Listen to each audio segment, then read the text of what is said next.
서울의 번잡한 골목길에 자리한 작은 식당 미소분식에서 김영희는 매일 아침 일찍 문을 열었다. 그녀는 50대 중반의 여인으로 삶의 풍파를 겪은 탓에 얼굴에 주름이 깊게 패였지만 눈빛만큼은 여전히 따뜻했다. 영희는 이 식당에서 일하며 4명의 고아 소녀들을 키웠다. 그 소녀들은 모두 부모를 잃은 아이들이었고 영희가 우연히 만난 인연으로 가족이 되었다. 하지만 그들은 평범한 소녀들이 아니었다. 이수진, 박지현, 김민지, 최은경 4명 모두 레즈비언으로 서로를 사랑하는 감정을 숨기지 않고 살았다. 영희는 그 사실을 알았지만 사랑은 사랑일 뿐이야 라고 말하며 그들을 지지했다. 그러나 사회는 그렇지 않았다. 그날 아침 식당 문이 열리자마자 익숙한 손님들이 들어왔다. 수지는 25살, 긴 검은 머리를 가진 아름다운 여자로 대학을 졸업한 후 영희의 식당에서 서빙을 돕고 있었다. 그녀의 눈빛은 날카로웠지만 지현을 볼 때마다 부드러워졌다.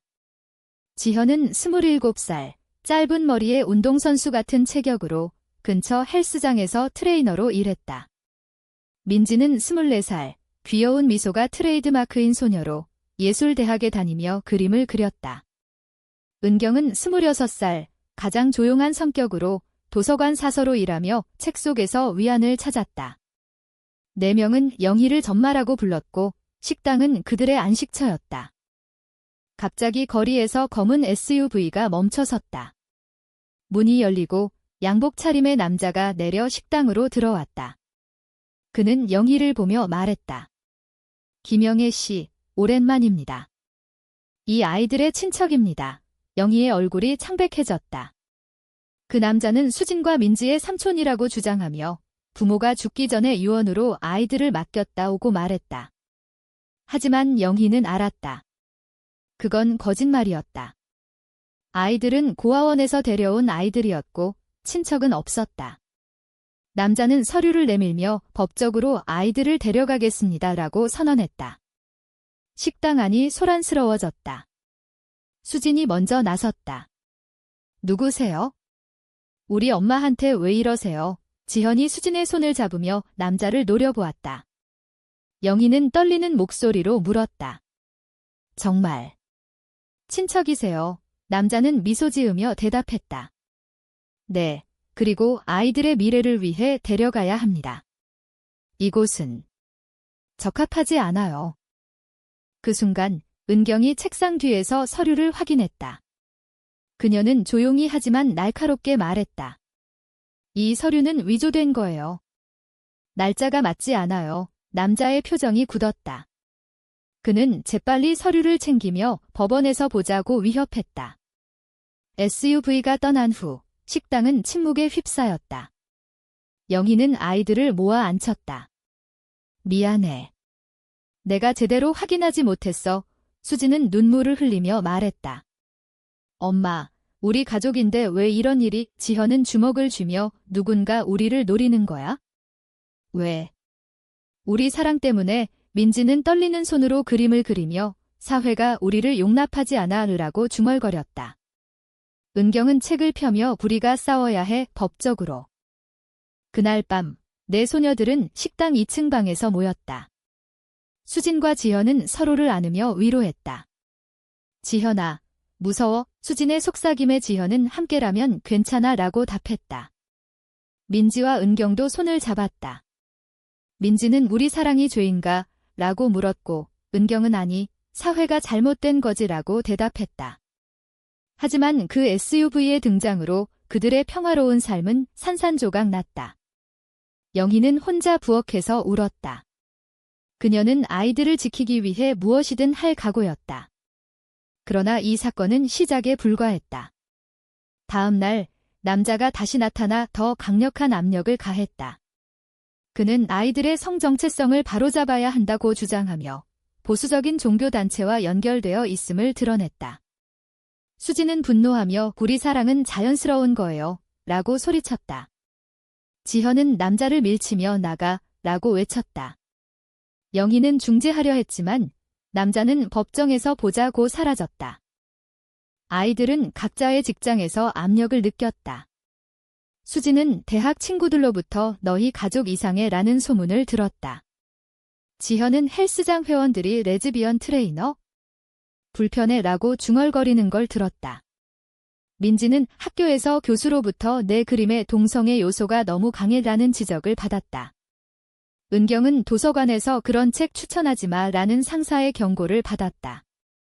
사회의 시선이 점점 날카로워졌다. 영희는 아이들을 모아 우리가 함께라면 이겨낼 수 있어 라고 말했다. 하지만 내심 그녀는 두려웠다. 그 SUV는 단순한 방문이 아니었다. 그것은 사회의 편견이 구체화된 형태였다. 수지는 지현과 함께 밤늦게 산책하며 우리 사랑 때문에 가족을 잃을까 봐 무서워라고 털어놓았다. 지현은 그럴 일 없어. 싸우자라고 답했지만 그녀의 마음도 불안했다. 그 주말 가족은 식당을 닫고 모여 대책을 논의했다. 은경이 법률책을 펴며 위조 서류라면 고소할 수 있어 라고 제안했다. 민지는 하지만 돈이 없어 이라고 한숨 쉬었다. 수지는 내가 알바 더 해서 벌자라고 말했다. 지현은 내가 변호사 알아볼게 라고 나섰다. 영희는 아이들의 결의를 보며 눈물을 흘렸다. 너희가 내 자랑이야. 그러나 그 결의는 곧 시험대에 올랐다. 남자가 다시 나타나 돈을 주면 포기하겠다 우고 제안했다. 그것은 뇌물이었다. 영희는 거절했지만 아이들은 동요했다.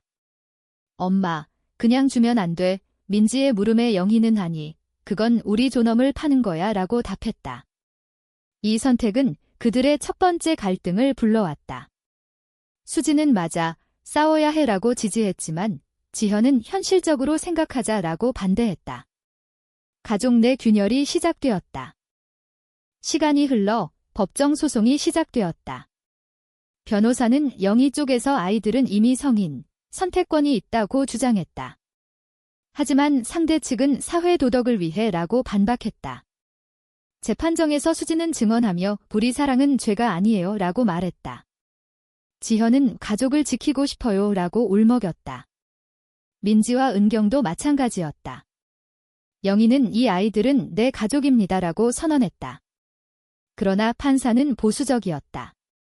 사회 규범을 고려해야 한다고 말했다. 이 말은 아이들에게 충격이었다. 재판 후 수지는 지현과 싸웠다. 왜 더 강하게 말하지 않았어?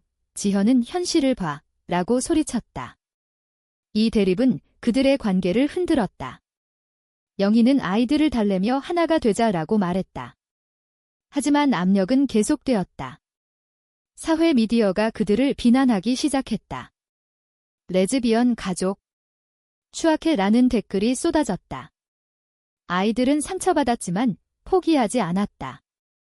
재판이 이어지면서 내 소녀들의 일상이 무너지기 시작했다. 수지는 식당에서 손님들의 시선이 불편해졌다. 어떤 손님은 여기 레즈비언 가족인가? 라고 비아냥거렸다. 그녀는 참았지만 속으로는 분노가 끓었다. 지현은 헬스장에서 해고 통보를 받았다. 회원 불만이 많아라는 이유였다. 그녀는 내 성 정체성 때문인가? 라고 물었지만 대답은 없었다. 민지는 학교에서 왕따가 되었다. 친구들이 너처럼 되기 싫어 라고 등을 돌렸다. 은경은 도서관에서 동성애 관련 책을 치워라는 지시를 받았다. 그녀는 책은 중립적이에요 라고 항변했지만 소용없었다. 영희는 이 모든 걸 지켜보며 가슴이 찢어졌다. 내가 너희를 잘못 키웠나. 그날 저녁 가족은 다시 모였다. 수진이 먼저 말했다.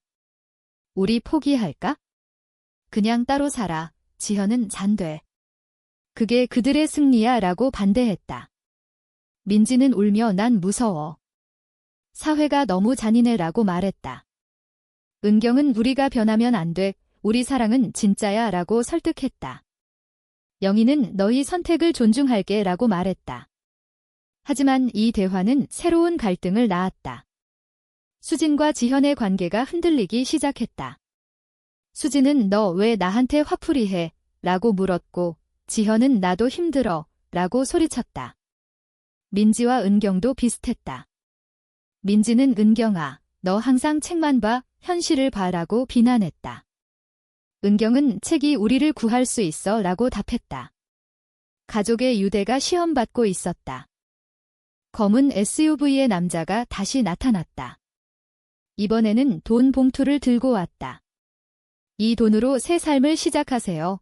영희는 거절했지만 지현은 동요했다.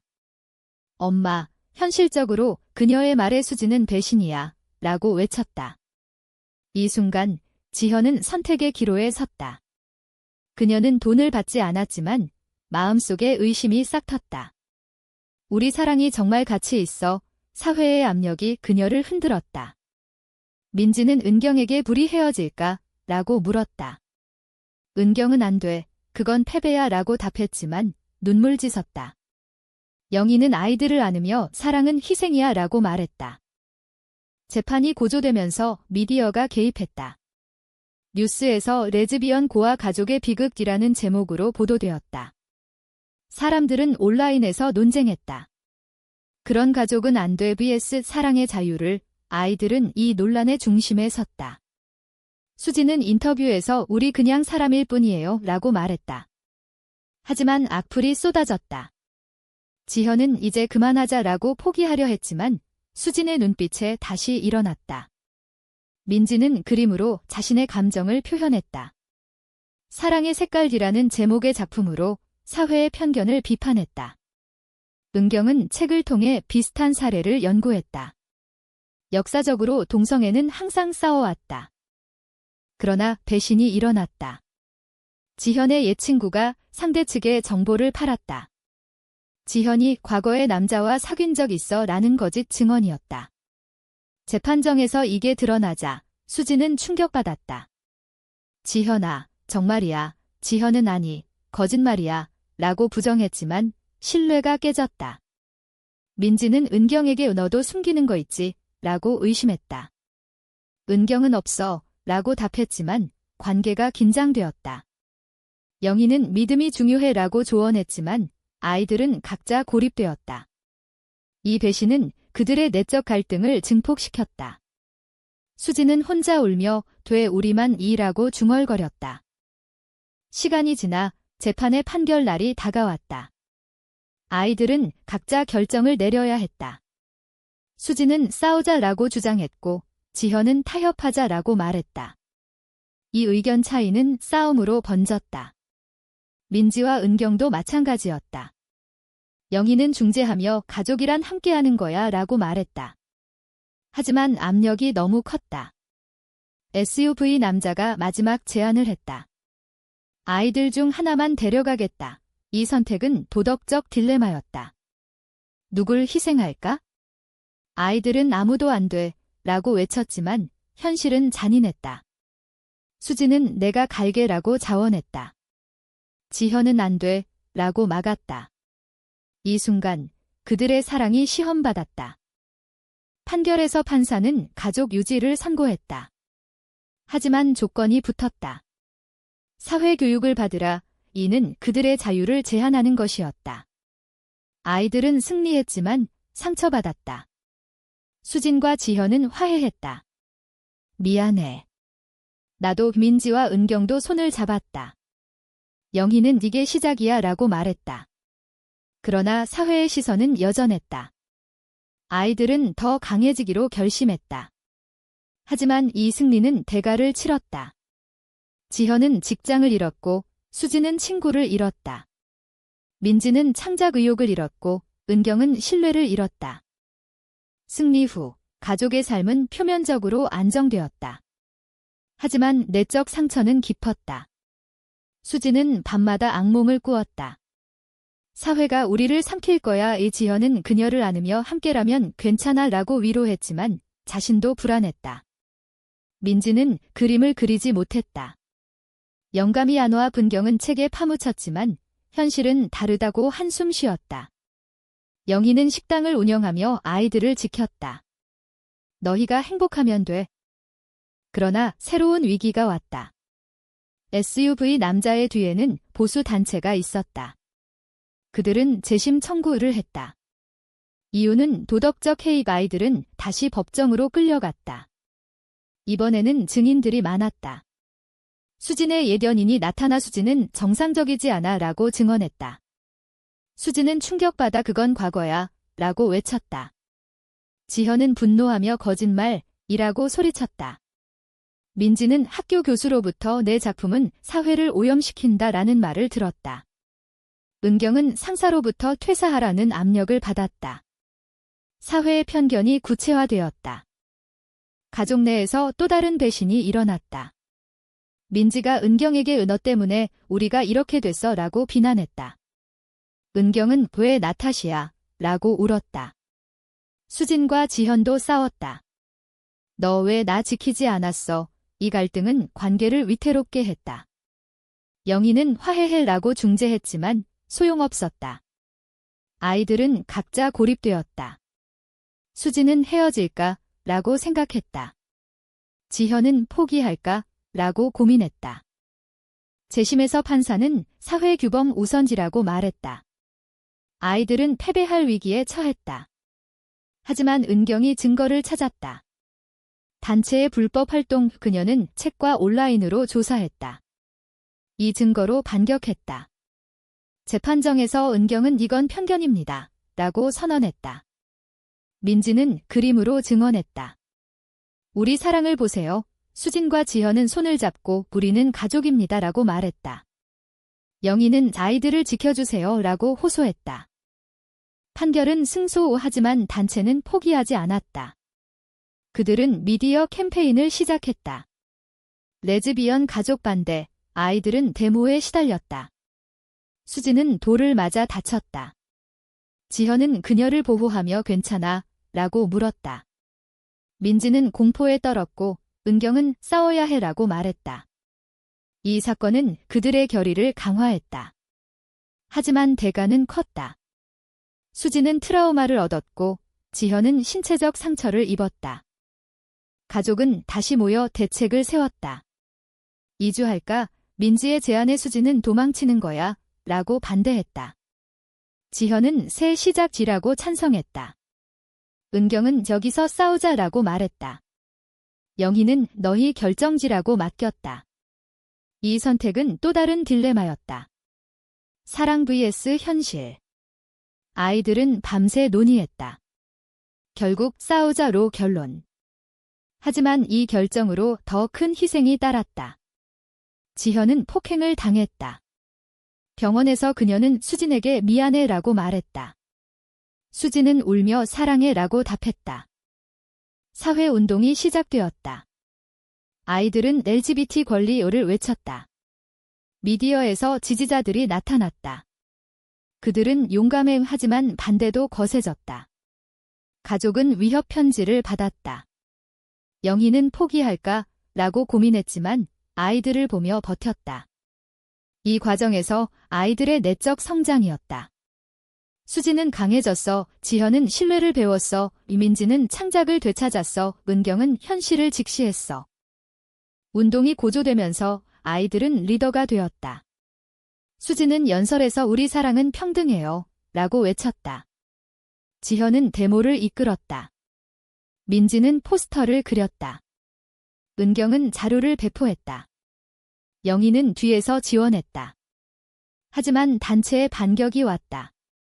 그들은 가족 해체를 주장하며 소송을 걸었다. 이번에는 개인 공격이었다. 수진의 과거가 드러났다. 남자와 사귄 적 있어. 수진은 실수였어 라고 해명했지만 지현은 상처받았다. 왜 말 안 했어? 이 비밀이 관계를 흔들었다. 민지와 은경도 갈등했다. 민지는 너 너무 이기적이라고 말했다. 은경은 너야말로 라고 반박했다. 영희는 화해해라고 조언했지만 아이들은 각자 반성했다. 수진은 지현에게 용서해라고 빌었다. 지현은 사랑하니까 라고 답했다. 이 화해는 그들을 강하게 만들었다. 하지만 사회의 압력은 계속되었다. 데모에서 폭력이 일어났다. 지현이 다쳤다. 병원에서 가족은 모였다. 이게 우리 대가야? 최종 재판에서 모든 게 드러났다. 단체의 불법이 증명되었다. 판사는 승소의를 선언했다. 아이들은 환호했다. 하지만 승리는 쓰라렸다. 수지는 많이 잃었어. 지현은 하지만 얻었어. 민지는 새 시작. 은경은 자유. 영희는 자랑스러워. 그러나 사회는 변하지 않았다. 여전히 시선이 있었다. 아이들은 계속 싸우자라고 결의했다. 승리 후 가족은 식당에서 파티를 열었다. 하지만 SUV가 다시 나타났다. 남자는 축하해라고 말하며 사라졌다. 이건 위협이었다. 아이들은 불안했지만 함께였다. 수진과 지현은 키스하며 영원히라고 약속했다. 민지와 은경도 마찬가지. 영희는 너희가 내 삶이라고 말했다. 시간이 흘러 가족은 새로운 삶을 시작했다. 수지는 작가로 데뷔했다. 그녀의 책 사랑의 대가는 베스트셀러가 되었다. 지현은 LGBT 센터를 열었다. 민지는 화가로 성공했다. 은경은 변호사가 되었다. 영희는 식당을 유지하며 아이들을 지켰다. 하지만 과거의 상처는 남았다. 수지는 가끔 그 선택이 옳았나? 라고 고민했다. 지현은 희생이 컸어 라고 후회했다. 사회는 천천히 변했다. 법이 바뀌었고 사람들의 인식이 달라졌다. 하지만 여전히 편견이 있었다. 아이들은 우리가 바꿨어 라고 자부했다. 그러나 개인적 손실은 컸다. 지현은 건강 문제를 겪었고 수지는 관계 트라우마를 안았다. 민지는 우울증과 싸웠고 은경은 고립감을 느꼈다. 영희는 모두 같이 있어 라고 말했다.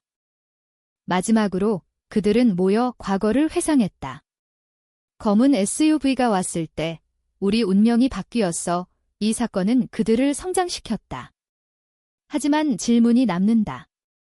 사랑을 위해 모든 걸 희생하는 게 정말 옳은가?